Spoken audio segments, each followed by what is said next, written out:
Hola, buenas noches, 8:45, momento de las noticias. Mi nombre es Juan Carlos Sandoval y le presento nuestros titulares. Azúcar de Guatemala presenta los titulares. La Corte de Constitucionalidad ordenó que en un plazo de 48 horas el Congreso de la República debe de entregar un informe acerca de la aprobación del presupuesto 2015.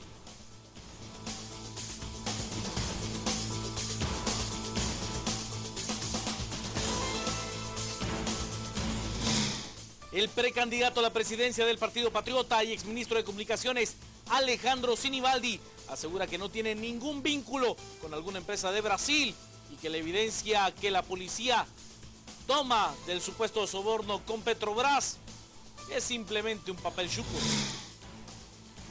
Tribunal Supremo Electoral advierte a las organizaciones políticas que de no cesar la propaganda anticipada reducirán el techo presupuestario para los gastos de la campaña electoral.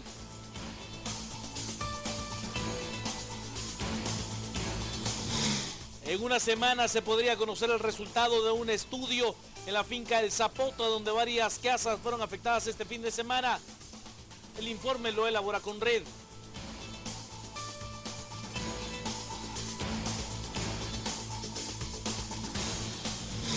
Un estudio de las más prestigiosas universidades de Inglaterra asegura que las políticas del Fondo Monetario Internacional socavaron el sistema de salud de los países castigados por el ébola.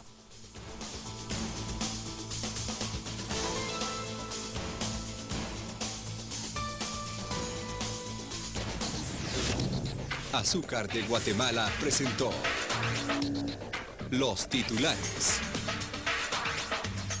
Como una hoja chuca calificó Alejandro Sinibaldi el papel con el que se le vincula a un caso de supuesto financiamiento ilícito por parte de una empresa estatal brasileña. Mire, primero no es un documento, es una hoja chuca, escrita a mano. ¿Cómo puedo explicarlo? No tengo explicación. No conozco a ese señor a donde hicieron el cateo de su casa y no tengo la menor idea de por qué aparece mi nombre ahí. Él no recibió dinero, dice Sinibaldi, pero que sí lo hizo la UNE. Escuche usted. En conferencia de prensa este lunes, el exministro de Comunicaciones, Infraestructura y Vivienda afirma que no tiene ningún vínculo con la empresa OAS y que esta última no tiene algún contrato en Guatemala. Además, dice que en enero próximo pondrá sus bienes a disposición de las autoridades competentes. Yo no he recibido un centavo de dicha empresa, que yo no he recibido una transferencia de esa empresa, que yo no he recibido una donación de esa empresa, que no tengo relación con el señor Antonio Solá, el cual no es asesor de mi campaña, y más importante que eso, que en el mes de enero buscaré los mecanismos necesarios para poner a disposición del Ministerio Público mis cuentas personales para aclarar cualquier duda que pueda existir por parte de las autoridades, del pueblo de Guatemala, pero principalmente de los medios de comunicación. También afirmó que viajó a Brasil en 2 oportunidades. En uno de estos viajes gestionó el financiamiento para ampliar el tramo carretero Ruta al Atlántico hasta Mayuela, Zacapa. Y también acusó al gobierno de Álvaro Colom de ser los pioneros en las negociaciones con estas empresas. Mire, la UNE votó por ese préstamo. ¿Con qué boca van a decir ellos que nosotros estamos recibiendo algo? La UNE votó por el financiamiento de la CA2 Occidente, que es el único préstamo que viene de Brasil y que se ha concretado en este momento. Ellos votaron. ¿Cómo pueden decir que estamos recibiendo algún beneficio si ellos votaron por dicho préstamo? Por su parte, la bancada de la Unidad Nacional de la Esperanza respondió en su cuenta de Twitter asegurando que Alejandro Sinibaldi lo que es un irresponsable, porque en la negociación de la ampliación de la carretera de Cocales a Tecunumán, patrocinado por el Banco Nacional de Desarrollo Económico de Brasil, se acordó que sería ejecutada por una empresa del país patrocinador, esto durante el exgobierno del presidente Álvaro Colom. Caballeros. ¿Sabe usted? El Tribunal Supremo Electoral amenaza con recortar el techo presupuestario para las próximas elecciones si los partidos no cesan la campaña anticipada.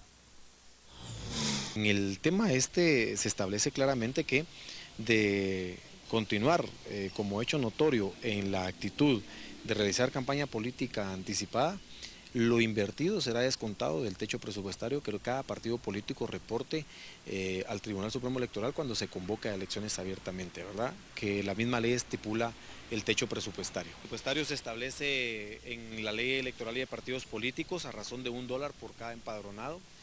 Para el efecto el padrón se cierra en el 31 de diciembre y quiere decir que a partir de ahí, con los empadronados que lleguen hasta el 31 de diciembre, se establecerá el techo presupuestario. La Corte de Constitucionalidad le ordenó al organismo legislativo que realice y mande un informe sobre la aprobación del proyecto de presupuesto 2015, el cual fue aprobado de urgencia nacional y el monto fue de 70.600 millones de quetzales. Dentro del presupuesto se aprobó también una serie de impuestos, los cuales han sido refutados por parte de las empresas de telefonía. Los empresarios ya han tenido varias acciones legales al respecto. Y dentro de la aprobación del presupuesto también se puso un artículo en cuanto a la ley de telefonías que le permite a la Superintendencia de Administración Tributaria colocar aparatos de control de las líneas móviles y fijas, lo cual, a entender de algunos analistas, pone en riesgo la privacidad de los usuarios.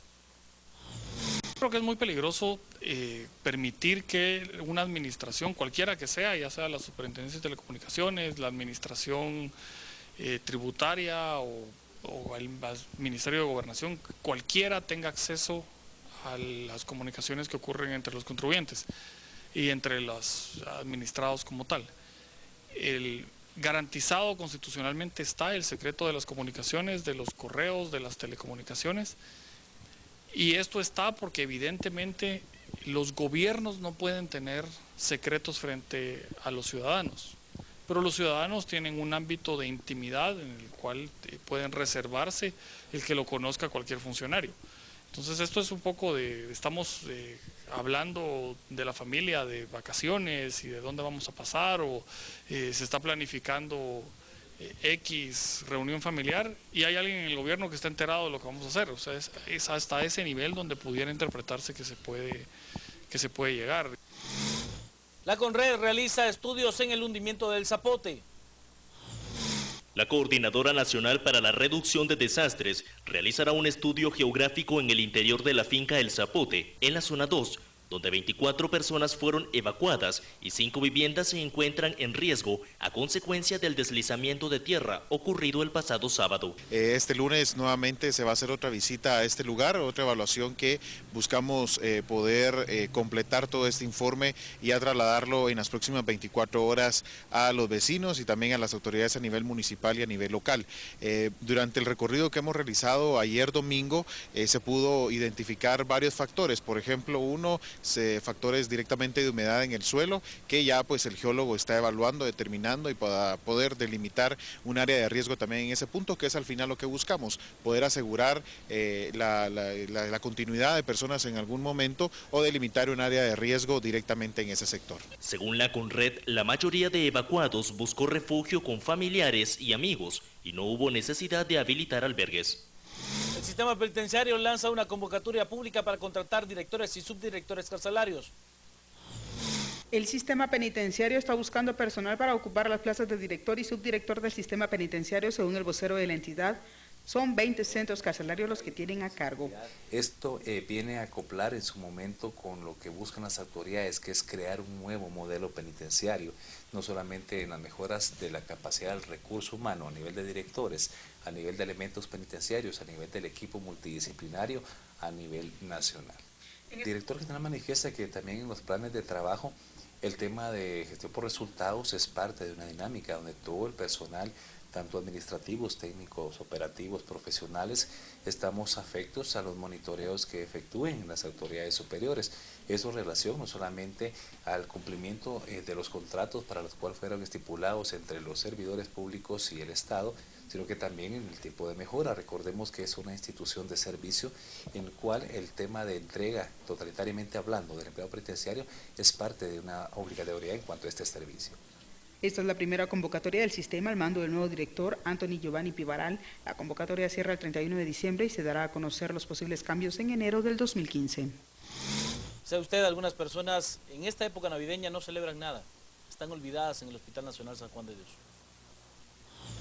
Son 8 los pacientes olvidados en el Hospital General San Juan de Dios. Una de ellas es Sandra Mazariegos, quien este año no quiere pasar la Navidad en ese centro asistencial y pidió a su hijo, llamado Cristian, que la llegue a recoger. Bueno, Cristian, te necesito tanto. Quiero que me vengas a buscar, porque lo único que tengo en la vida es solo a él. Y papá no me quiere. Todos son atendidos de igual forma que los pacientes que se encuentran en ese nosocomio. Mucha gente acostumbra dejárnoslos aquí, ¿verdad? Los traen a evaluación y finalmente desaparecen de la emergencia. Entonces hay que buscar en registros médicos, a través de bomberos u otra información que nos van proporcionando de cuál es su origen, ¿verdad? La atención para estas personas es igual que todos los pacientes. Sí, definitivamente no se puede dejar de atenderles, ¿verdad? Pero médicamente pues a veces no necesitan atención, sino ellos necesitan pues un lugar donde estar, ¿verdad? Su familia, que es lo que se niegan quienes se niegan a atenderlos.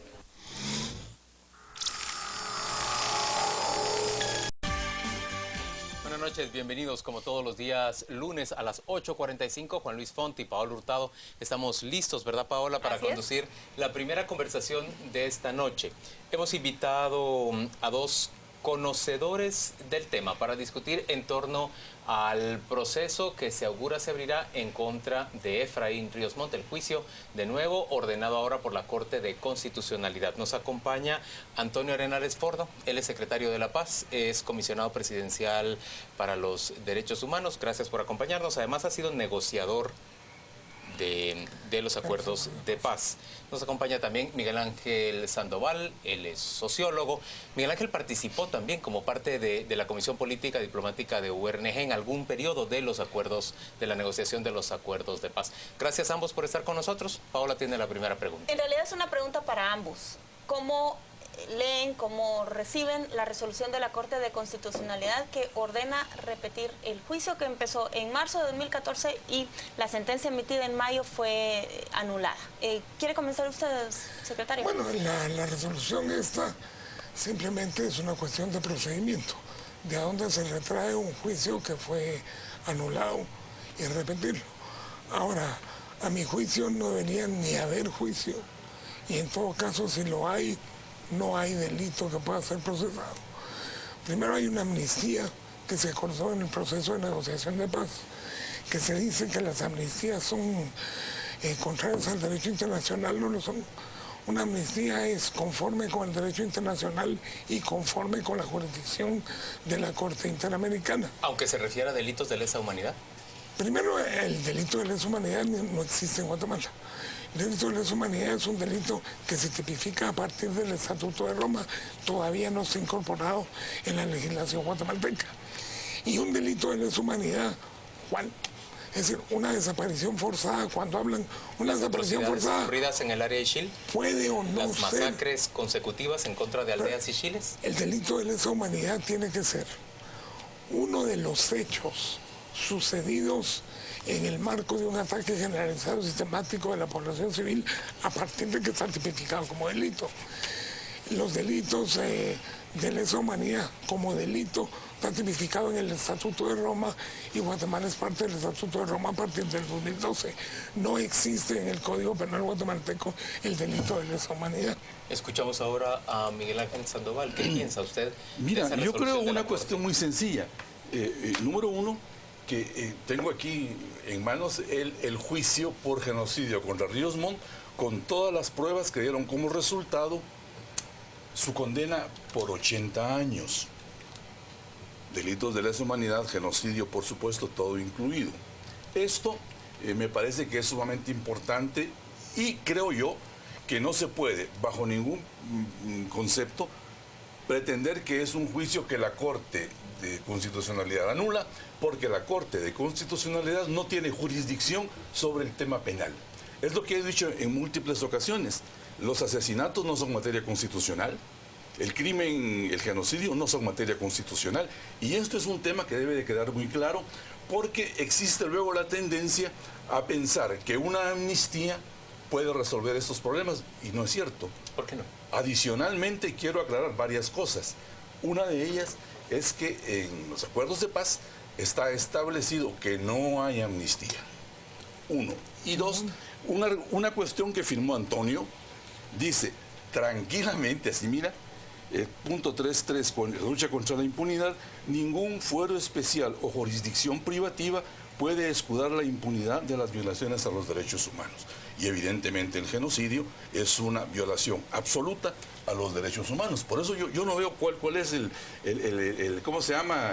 Como la canción aquella que canta, no te aferres al tema de la amnistía. Volvemos con Antonio Arenales para que dé respuesta a dos asuntos planteados por Miguel Ángel. Primero, que la Corte de Constitucionalidad no tendría jurisdicción sobre hechos de índole penal. Y por el otro lado, que tal amnistía no existe, básicamente lo que nos está diciendo Miguel Ángel. Es como la Corte Interamericana de Derechos Humanos o la Corte Constitucional, lo que están desvelando es el debido proceso. Si en un proceso no se debió del debido proceso y se violaron normas de debido proceso, se anula el proceso penal. No tiene que ver con el juicio de la conducta individual por un delito determinado. Luego, en los acuerdos de paz, la amnistía solo tiene una excepción. Si buscan en los procesos de paz, no existe la palabra genocidio, no existe la palabra desaparición forzada, sino que me lo encuentran en los acuerdos de paz. En los acuerdos de paz solo había una excepción a la ley de reconciliación o amnistía, que era aquellos delitos imprescriptibles en un tratado internacional de los que Guatemala es parte. Ninguno. Guatemala en ese momento no era parte de ningún, no existía ni en la legislación guatemalteca, ni en ninguna legislación internacional vigente para Guatemala una norma de imprescriptibilidad. Señora Arenales, planteado ese escenario, ¿cuál es su previsión para el 5 de enero de 2015? ¿Comienza o no el juicio? No lo sé. Hay pendientes resoluciones que podrían impedir el juicio. Yo creo que la sala que conoce o va a resolver sobre la amnistía debería resolver en favor de que una amnistía es una amnistía conforme con el derecho internacional y la jurisdicción de la Corte, porque fue para la finalización de un conflicto vía la negociación, y por tanto no debería haber ningún proceso. Luego, más de 60 magistrados de la magistratura anterior han preferido excusarse antes que otorgar esa amnistía. ¿Por qué razón? ¿Cómo se lo explica usted? He de suponer que por la presión. Primero, creo que hay bastante mediocridad en la formación, tanto respecto de si las amnistías cuándo son o no conformes con el derecho internacional y la jurisprudencia internacional, y sobre la tipificación de los delitos como el genocidio y la desaparición forzada. Yo espero que en cualquier momento jueces que resuelvan conforme a derecho, primero resolverían en favor de la amnistía, luego resolverían que no hay hechos que puedan constituir genocidio en Guatemala, luego que la desaparición forzada no solo no era delito en Guatemala, no era delito en ningún país del mundo en el momento del enfrentamiento armado. La desaparición forzada ni siquiera en la convención sobre desaparición forzada es imprescriptible. Ahora le pedimos a Miguel Ángel que responda a la primera pregunta. Mira, también. ¿Qué va a ocurrir el 5 de enero? ¿Va a haber juicio o no va a haber juicio? Y luego que le dé respuesta a los argumentos de Antonio. Yo creo que puede haber juicio, y eso no es lo que más me quita el sueño. Lo que más me inquieta es que se pretenda, contra toda evidencia, negar un hecho fundamental. ¿Sí? Se va a discutir el tema del genocidio cometido por el gobierno de Ríos Montt, 1. 2, no se va a discutir en ningún caso de amnistía porque no procede. Quedó establecido claramente en los acuerdos de paz que no había amnistía, pero además en un último convenio que hubo al final se quedaba muy claramente expuesto que los delitos que no prescribían y el caso de genocidio no podían entrar en ningún tipo de amnistía. Pero Miguel Ángel, ¿por qué cree usted que los jueces se han inhibido de conocerlo? Más de 60 hasta ahora. ¿Es presión o mediocridad, como decía el secretario Arenales? Yo creo que no quieren tienen un asumir poquito de ese vergüenza. peso? Yo creo que tienen un poquito de vergüenza. No podrían ellos prestarse a convalidar la amnistía que hicieron los golpistas en la época de Ríos Montt. Pero no sería en ese caso más apropiado, ¿no sería más apropiado que los magistrados resolvieran en contra y dijeran, no, eso no lo encuentro con respecto a la ley? Yo creo que sería adecuado. Como fue adecuado que un tribunal de alto impacto condenara por genocidio a Ríos Montt y que la Corte, usurpando funciones que no le corresponden, ¿verdad?, dijera, hay un gallo gallina, que el juicio no era exactamente lo que ellos pensaban, etcétera. Y recuerdo que fue una resolución dividida, en donde hubo votos razonados, en donde explicaron claramente por qué se oponían a esa decisión de una minoría de 3.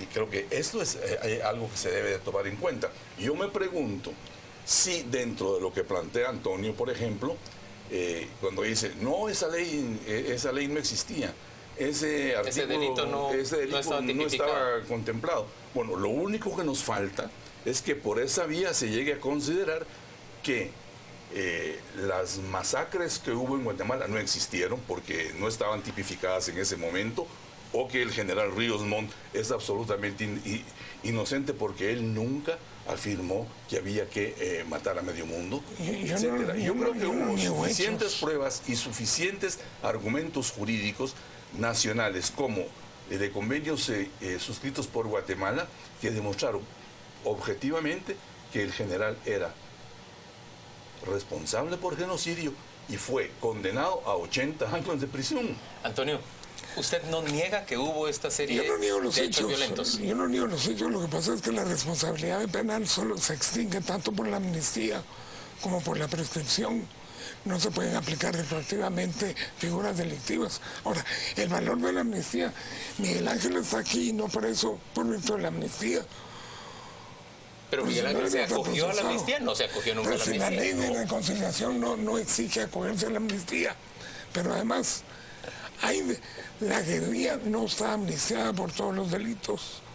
En la ley de reconciliación no está el secuestro, no está el homicidio, no está el asesinato.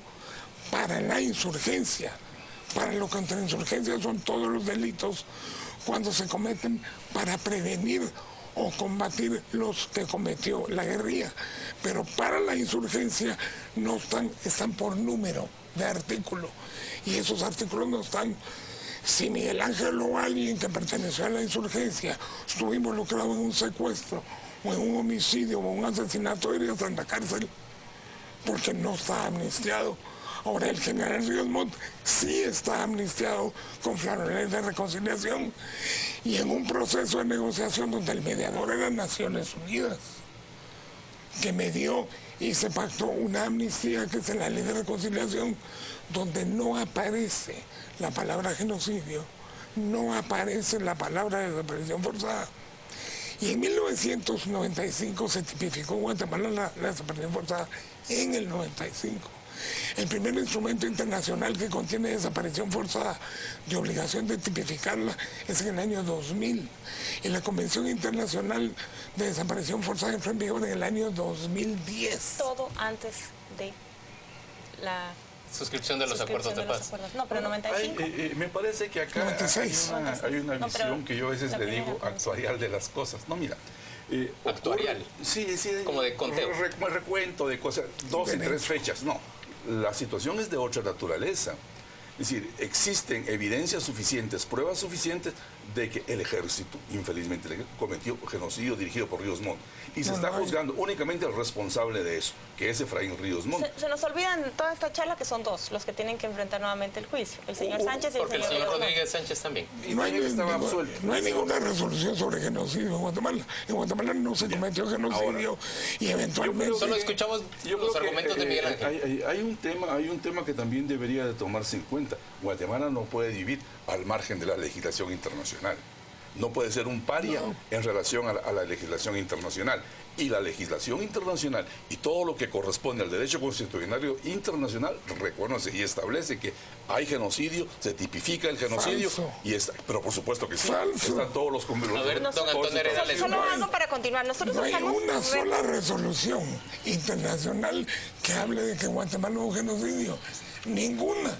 Es más, sí hay. Cualquier jurista sabría, para que haya genocidio alguien tiene que haber sido muerto por pertenecer a una etnia o a un grupo nacional o a un grupo religioso, y por el hecho de pertenecer a él y con la intención de exterminar ese grupo. En Guatemala no hubo genocidio, y eventualmente si un proceso llegara a eso, lo resolverán. Miguel Ángel dice que sí hubo resoluciones, una por lo menos en Naciones Unidas, que usted presenció. En la Comisión de Derechos Humanos, por supuesto que sí. No hay ninguna resolución. Pero Miguel Ángel, lo que estamos hablando ahora es lo que hablamos a lo largo de 2014. ¿Hubo o no hubo genocidio? ¿Cuál es su previsión del segundo juicio que va a haber, donde vamos a preguntar si me preguntas, ¿Cuál es su expectativa? Yo soy, en este caso, respetuoso del ordenamiento legal de este país. Y siendo respetuoso del ordenamiento legal, reconozco esta sentencia por genocidio contra Ríos Montt, porque fue por un tribunal de 3 jueces que se denomina de alto impacto, que luego de conocer los testimonios sobre el asesinato de la masacre de 1700 Ixiles, de conocer los testimonios de decenas y decenas de gentes, Miguel Ángel, pero pruebas, peritajes. La Corte dijo que no había seguido el debido proceso ese caso, y por eso invalidó la resolución. Yo podría decirte, Juan Luis, que la Corte podría haber invalidado el juicio o pospuesto el juicio, y ahora ordena que se repita. O desconocido el juicio por cualquier argumento, y en este caso encontraron una cuestión del debido proceso. Podían haber encontrado el artículo 47 de la Convención X, porque eso era lo que estaban exigiendo los sectores de poder, pero no la realidad de un juicio en donde, ojo, pero los mismos sectores van a estar el otro año. Mira, yo sí quisiera insistir algo, y no lo olvidemos. El juicio fue transmitido a nivel mundial, desde la sala en donde se estaba juzgando el genocidio. ¿Pero qué significa que la misma Corte ordene que se repita ese juicio, que se vuelva a proceder? Yo no creo que tenga que repetirse todo. Para mí deberían de ratificar la sentencia que ya está, porque no se puede jugar 2 veces el mismo problema. Pero eso no va a ocurrir. En el escenario A, el juicio empieza el 5 de enero si no hay otro recurso. Si se repite, el juicio está ordenado a repetir porque tenía vicios de procedimiento. ¿Y cuál piensa usted? ¿Cuál es su expectativa? Ahora, si se repite, si se repite el juicio, no va a haber condena por genocidio porque no hubo genocidio. Bueno, o sea, en caso de que se repita el juicio, los jueces que llegan a resolver se darán cuenta de que ninguno de los hechos que ocurrieron en Guatemala caben como tipificación. ¿Y qué ocurriría si hay condena, por ejemplo, por el delito de incumplimiento de deberes con la humanidad? La gravedad de los hechos no implica genocidio. Las bombas de Hiroshima y Nagasaki ¿son genocidio? No. Porque los japoneses, el 90% fueron japoneses muertos, civiles, ancianos, menores, no fueron muertos por el hecho de ser japoneses. En Dresden o en Hamburgo, con bombas incendiarias, hubo cientos de miles de muertos, todos alemanes, pero no hubo genocidio porque no fueron muertos por ser alemanes. Aquí hubo muchos muertos por ser guerrilleros o por ser contrainsurgentes. No murieron por ser indígenas, no hay genocidio. ¿Qué piensa Miguel Ángel Sandoval de eso? Y yo quiero añadir mi pregunta. ¿Qué ocurre si, por ejemplo, no se condena por genocidio, pero sí se condena por incumplimiento de delitos con la humanidad?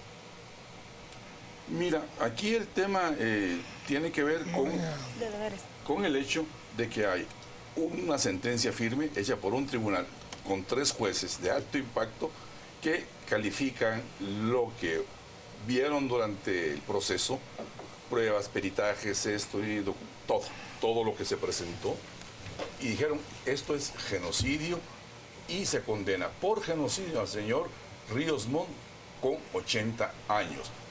Yo no sé que un tribunal de apelación en lo penal haya establecido que no, Tiene que haber habido una ocurrencia de sentencia. la CC, que me perdonen, pero es una ocurrencia de la CC, que fue una decisión dividida con argumentos muy sólidos de quienes se opusieron a eso dentro de la Corte, y yo creo que debería de ratificarse la sentencia, punto, porque sería verdaderamente una vergüenza. Señores, yo veo que seguimos, para la justicia nacional. Seguimos dando vueltas alrededor del mismo argumento y se nos terminó el punto. Solo una pregunta para Miguel Ángel que se le hace a nuestra audiencia. ¿Recuerda la fecha específica de esa resolución en la Comisión de Derechos Humanos de Naciones Unidas en que condena? ¿No? He estado atrás de ella buscándola, porque está en los archivos de Ginebra ahorita.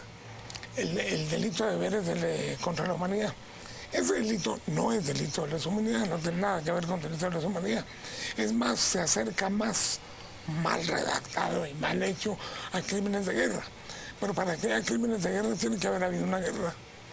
No existe violación a convenios de Ginebra o a protocolos de los convenios de Ginebra si no hay un conflicto armado internacional. Se empeñó en que jamás fuera declarada una guerra en Guatemala. Ese delito en Guatemala es aplicable cuando en una guerra o conflicto armado de carácter no internacional se cometiera. Si no, pero no es un formalismo meramente. No. Es un formalismo para que no pueda. No es un formalismo. Es la hoja de parra, señores. Es derecho. El genocidio es resolver conforme a derecho. El juicio fue absolutamente claro. Y si estamos nosotros en la idea de que en Guatemala se fortalezca y funcione un Estado de Derecho, lo primero que tenemos que hacer es respetar las resoluciones de un tribunal de alto impacto que condenó por genocidio a este señor. Señores, gracias a ambos por acompañarnos a las 8:45. Una discusión que no termina aquí. Y gracias a los dos por tener tanto deseo y tanta vehemencia de discutir sobre este tema. Vamos a la pausa comercial, volvemos dentro de muy poco.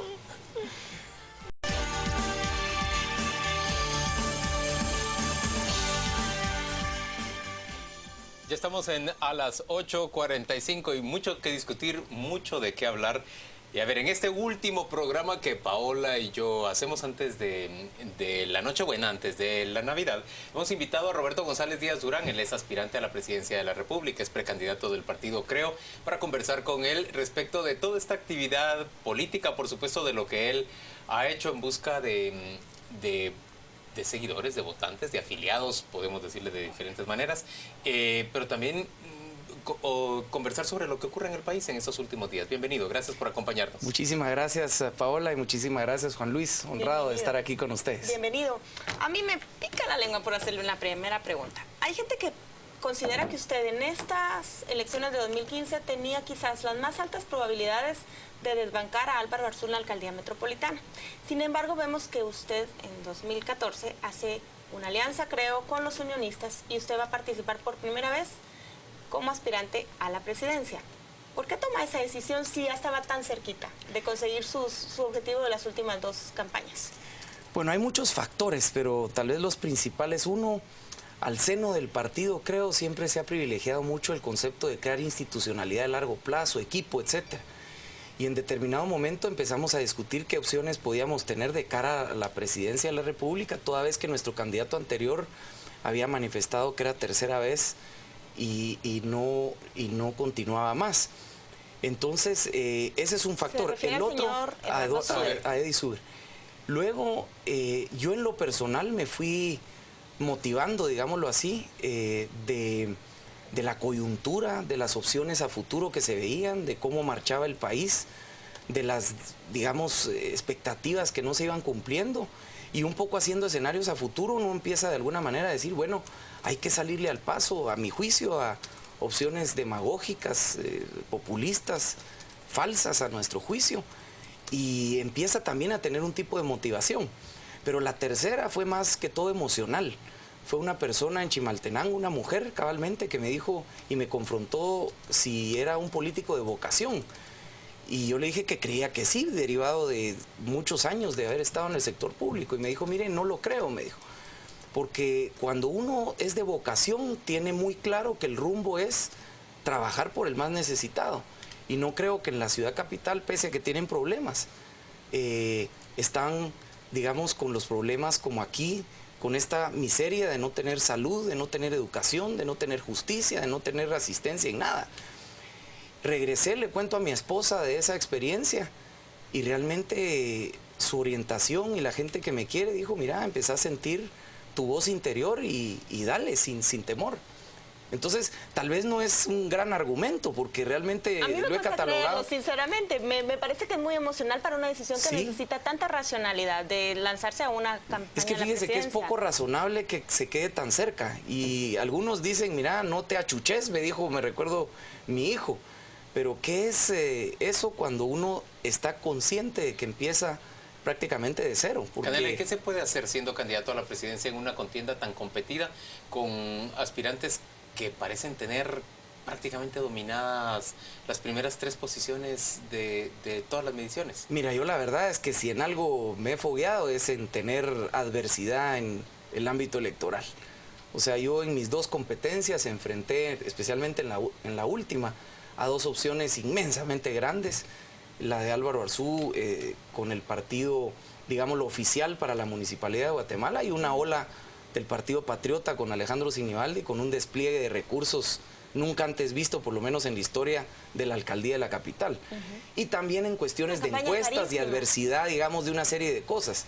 Entonces, fogueado estoy y no tomo las decisiones un poco de la simpleza o no de dónde ubica de forma oportunista a veces ciertos espacios, sino más bien plantear de la manera más seria posible, aunque parezca a veces poco razonable, proponer una política diferente, y al final los resultados, en el caso mío, han sido sorprendentemente positivos. Y eso me ha dado muchas alas, digamos, o por lo menos entusiasmo de seguir adelante, sobre todo en la última elección, de haber comprobado que el dinero no lo era todo, que era algo que yo sí esperaba casi que comprobar con mucho temor de que fuera cierto. Y yo les puedo decir hoy en día, el dinero en política no lo es todo, ni los recursos. O sea, la gente está, el pueblo en general está mucho más avivado, mucho más consciente, mucho más informado. ¿Se necesita helicóptero para recorrer el país realmente? Bueno, yo creo que al final, donde el recurso tiempo es tan, siempre es escaso, es el único no recuperable en la vida, pero sí la geografía guatemalteca y a veces la intensidad de cumplir metas en determinados lugares hace ese vehículo algo indispensable. Sin embargo... ¿Usted tiene helicóptero? No, yo no tengo helicóptero. ¿Y le prestan helicóptero? Me prestan en algunos casos, le dan a uno a veces horas de helicóptero, pero me las trato de guardar. Por ejemplo, si uno va a regresar a la capital a las 4 o 5 de la tarde un domingo, prefiero mejor incluso aprovechar y venirse en un encarro y no gastárselo cuando la comodidad no es precisamente la prioridad. Roberto, y uno sí se las busca para cuando realmente se necesite. En la campaña de la alcaldía pasada, Alejandro Sinibaldi era su principal contendiente y ofrecían diferentes propuestas para el electorado. Sí. Era una diferencia entre Alejandro Sinibaldi. Pero en esta campaña, algunos analistas tienden ya a agruparlos a ustedes en el lado proempresarial y que usted va a disputarle votos a él. ¿Cuál cree que usted que va a ser su diferenciador? Bueno, en esa en contienda. cuanto a nicho electoral, yo le diría que tienen algo de razón, porque si vemos la segunda vuelta pasada, el Partido Patriota, 7 de cada 10 personas votaron por ellos en el área urbana, donde hay un asentamiento de clase media, digamos, bastante alta, digamos, de media socioeconómicamente para arriba. Entonces es una, más que hipótesis, es una reflexión que se hace de que el Partido Patriota, en este caso más como de derecha, más conservador para los electores en aquella época, evidentemente tienen un sustituto. Creo también estuvo en ese nicho, digamos, de mercado electoral. Y efectivamente compite fuertemente el Patriota, o creo, con el Patriota o viceversa.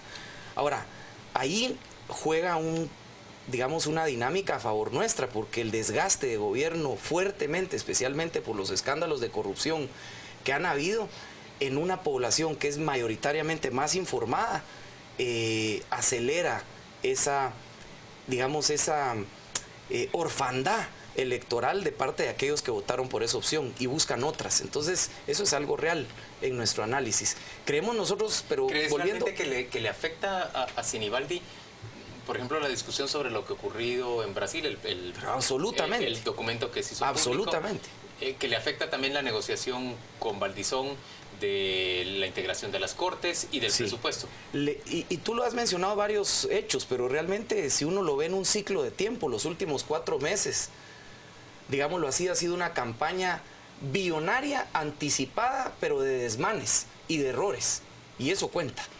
No solo los que tú has mencionado, o sea, lo de las cortes son los principales, pero el lanzamiento de la forma en que se hizo, desafiando al Tribunal Supremo Electoral, yo diría que incluso el escándalo de Lima en las cárceles aceleró muchas cosas, la cancelación del partido, la alianza, digamos, flagrante que se hizo a nivel legislativo, y a veces se pierde de vista que uno no puede separar publicidad y comunicación de las decisiones políticas. Cuando se ejerce la política, la sustancia es la comunicación, uno no lo puede separar, y eso no solo se está sintiendo en el electorado, eso lo percibe uno en la calle, sino que eso lo van a reflejar las mediciones definitivamente. Pero también es una realidad. También se atreven a pronosticar algunos que en esa alianza de Creo y Unionismo el que va a salir perdiendo es usted, porque el alcalde se quita de encima su principal rival, que fue usted en el 2011, se asegura la reelección en caso de que él decida postularse de nuevo, y usted quedará quizás en un cuarto, quinto lugar en la presidencia. ¿De qué forma lo ve usted? Bueno, yo, en cuanto a las expectativas, nosotros tenemos muchísima confianza en el caso de la presentación de nuestra candidatura eventual a ser presidente. La vemos con muy buenos ojos, no solo la vemos con buenas expectativas reales, pragmáticas, de mercado, digámoslo así, sino que estamos haciendo lo que se debe hacer para poder ser una opción competitiva. Trabajar mucho las bases, los cuadros partidarios, y en el justo tiempo implementar una estrategia de comunicación adecuada, decente y muy efectiva. Canela, eso es exactamente lo que hice hace 3 años. ¿Qué piensan ustedes en Creo del Tribunal Supremo Electoral? Bueno, yo pienso que entró con muy buen pie a recuperar credibilidad, a recuperar respeto. Es algo así como que a un árbitro ya nadie, en un juego de fútbol ya nadie... Pitaba y pitaba y nadie lo oía. Y hasta lo pateaban. Han visto que a veces hubo unos partidos en donde hasta el árbitro le agarran la ropa. Lo que hizo fue prácticamente sacarle tarjeta roja a los 11 jugadores. ¿Y qué hace la gente? Pues el escándalo de tenerse que ir del estadio. Y eso sucedió por un tiempo. Luego le da entonces opción a los partidos a que regresen, y creo que en ese momento se agenció de una credibilidad objetable desde el punto de vista jurídico, como fue objetable después también la sanción, no solo de la vicepresidenta, sino que de la suspensión del partido. Tienen de alguna manera fragilidades, si lo queremos ver así, o objeciones de carácter legal. Pero ¿no estarías de acuerdo con que la vicepresidenta siguiera siendo secretaria general, o sí? No, yo en el fondo creo que un vicepresidente tiene puesta la banda nacional del país, y por genuinidad, por honra, digamos, por principio, debe prescindir de predilecciones partidarias e incluso visibles. Es obvio que en los países democráticos, pues obviamente gobiernan y hay partidos oficiales, pero se respeta, digamos, la predilección de medios, y se propicia la democracia de esa forma, porque uno espera que representen la unidad nacional. Entonces yo, en ese sentido, no estoy de acuerdo que participen, y debe haber un decoro, debe haber un pudor en ese sentido, que es el que no vimos en el caso de la vicepresidenta. ¿Y potenciales alianzas las ve usted, o es muy temprano para hablar de eso? No, honestamente, yo en lo personal soy muy poco dado, digamos, a pensar que, digamos, pegar con tape, digamos, distintas instituciones, si no hay cosas de fondo, no dan resultado, no tienen sentido. Por eso nosotros, en el caso de la decisión que hemos tomado con el Partido Unionista de unirnos, estamos haciendo esfuerzos importantes en congeniar planes, visiones. Hemos identificado que tenemos, digamos, en nuestra ideología, no solo de filosofía económica, sino que de filosofía política, muchas coincidencias, y estamos tratando de hacer un manifiesto conjunto, incluso de ver, digamos, de darnos la oportunidad de ver con buenos ojos el que después de esta experiencia electoral podamos fortalecer una sola institución a futuro, que es de alguna manera lo que también propiciaría la democracia, no tener cada quien sus vehículos, digamos, y Canela, que sean solo muchísimo coyunturales. más de qué hablar, pero se nos ha terminado el tiempo. Hagamos un compromiso. El presidente de la República va a estar con nosotros en la primera semana hábil del año. Sí. Inmediatamente después de la presencia del presidente aquí a las 8:45, me encantaría hacer una ronda, invitar a Sandra Torres, a Alejandro Sinibaldi, a Manuel Valdizón y conversar en torno a en qué estado se encuentra el país. Claro. ¿Cuáles son las condiciones en las que los aspirantes van a ver a la nación rumbo en ese proceso electoral en el que pues ya estamos todos imbuidos? Pues cuenta conmigo, Juan Luis. Gracias por acompañarnos. Estar aquí en enero. Vamos a la pausa en este momento. Gracias, y de inmediato lo ponemos ya, la información de los deportes. Los deportes son presentados por el Whopper 4 quesos, Tender Grill 4 quesos y desayuno navideño.